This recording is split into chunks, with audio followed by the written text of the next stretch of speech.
ces carences que nous avons aujourd'hui.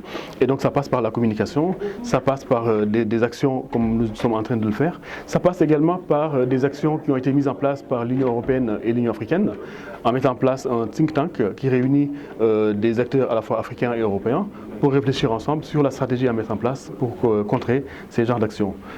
Alors, il y a des enjeux qui sont très importants, puisque aujourd'hui, quand on voit, on est consommateur des données. Donc, tous ces outils-là sont produits par des puissances étrangères.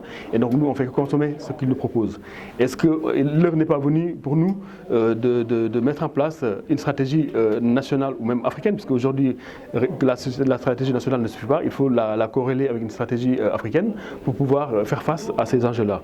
Donc, nous en avons besoin. Et je pense que ça passe par des actions comme ça. Et nous avons invité des pays comme la Côte d'Ivoire, qui est le pays invité d'honneur.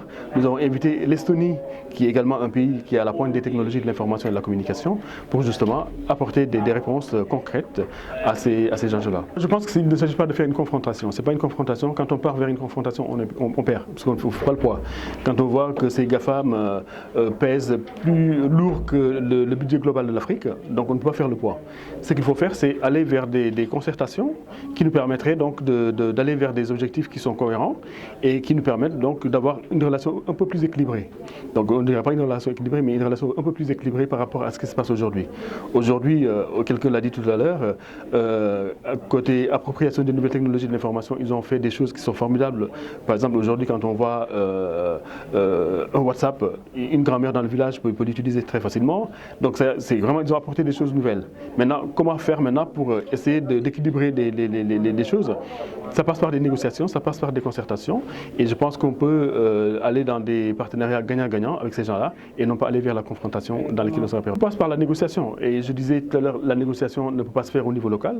Il faut réfléchir au niveau global, au niveau africain, de façon à ce qu'on mette en place un système de taxation qui serait profitable, et de dire voilà, on crée un cadre qui permettrait donc à ces GAFAM-là de créer des emplois chez nous, parce que quand même ils payent des taxes, de payer des taxes sur place en créant de l'économie. Et voilà, donc les faciliter les choses pour qu'ils puissent s'implanter. Et puis en contrepartie, donc nous aurons un certain nombre d'avantages liés donc à cette croissance qu'ils vont soutenir. Atos l'a fait, d'autres pourront le faire exactement dans les années. Ils n'ont pas commencé à payer pour l'Union européenne, donc c'est des projets de taxation qui ont été mis en place.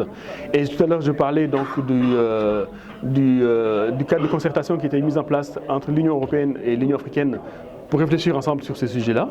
Donc on a invité aujourd'hui l'Estonie, qui est l'un des pays les plus en avance au monde dans ce domaine-là, pour nous apporter son expérience en matière de taxation des GAFAM. Et donc je pense que c'est en s'inspirant de ces belles réussites et en faisant plus de coopération avec l'Europe qu'on va arriver à ce genre de mécanisme de taxation de ces GAFAM.